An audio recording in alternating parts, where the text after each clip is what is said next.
Mapagpala po sa ating lahat. Kung may Biblia po kayo, makipagbukas po tayo sa 1 Samuel chapter 3 verse 1 to 10. The boy Samuel ministered before the Lord under Eli. And this the word of the Lord was rare.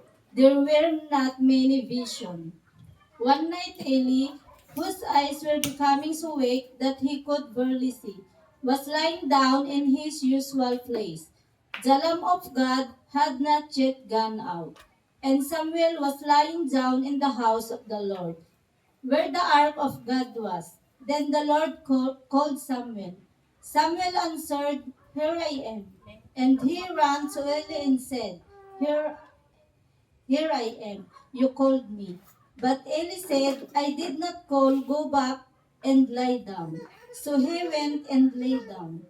Again the Lord called Samuel, and Samuel got up and went to Eli and said, "Here I am. You called me." "My son," Eli said, "I did not call. Go back and lie down."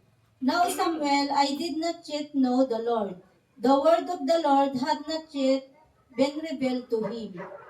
A third time the Lord called Samuel, and Samuel got up and went to Eli and said, "Here I am, you called me."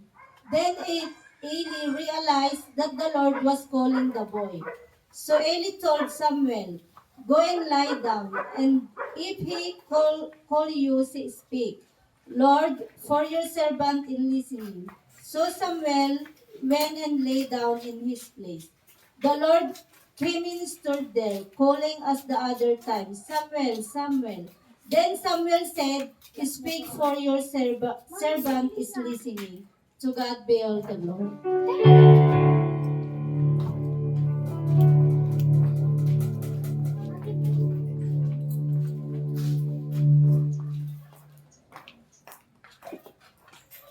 Amen. Mapagpalang umaga po sa ating lahat. Maari po ba tayong tumayo at sabay-sabay nating awitan, palakpakan at purihin ang ating Panginoon?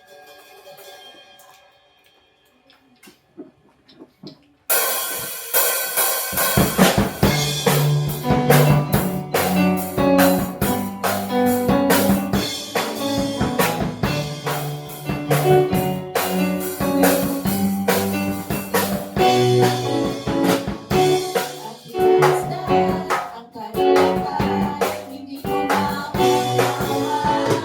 Iyong wala.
para sa akin.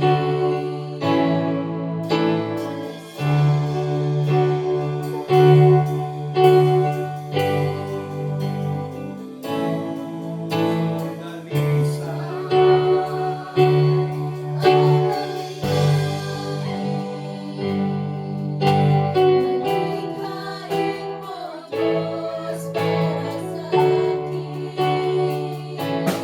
Pusong dalisay ang aking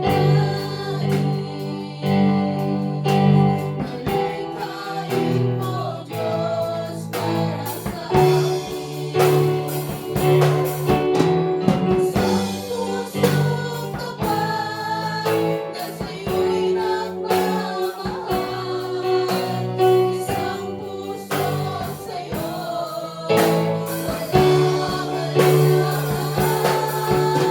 Isang pusong tinitipon na ika'y parangalan. At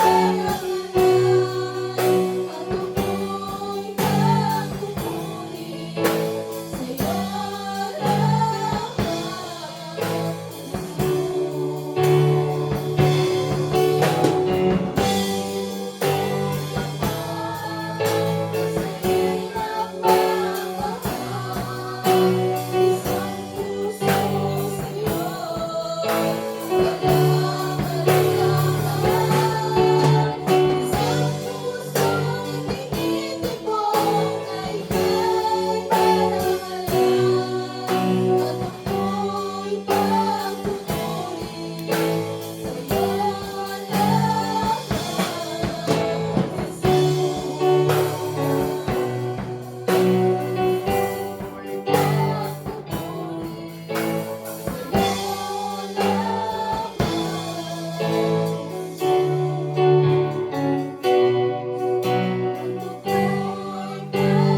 Ama naming Diyos na makapangyarihan sa lahat, maraming salamat Panginoon sa umaga na ito. Salamat at pinupuri ka namin sa pangalan ni Jesus. Kami po'y nagpapakumbaba at nagpapasalamat Panginoon dahil narito kami upang sambahin ang iyong pangalan. Salamat sa mga awit na gagamitin mo Panginoon. Pagpalain mo po ang bawat isa at ang aming pastor Lord. Bigyan mo siya ng katalinuhan, Panginoon, upang sa ganon, mapuno ang aming puso ng siksik, liglig at umaapaw ng mga pangangaral niya. Salamat, Panginoon, dahil hindi ka nagbabago. Marami man po kaming pagkakamali o pagkukulang, Panginoon, ay ramdam po namin na nandito ka sa aming tabi, nandito ka sa aming buhay, Panginoon.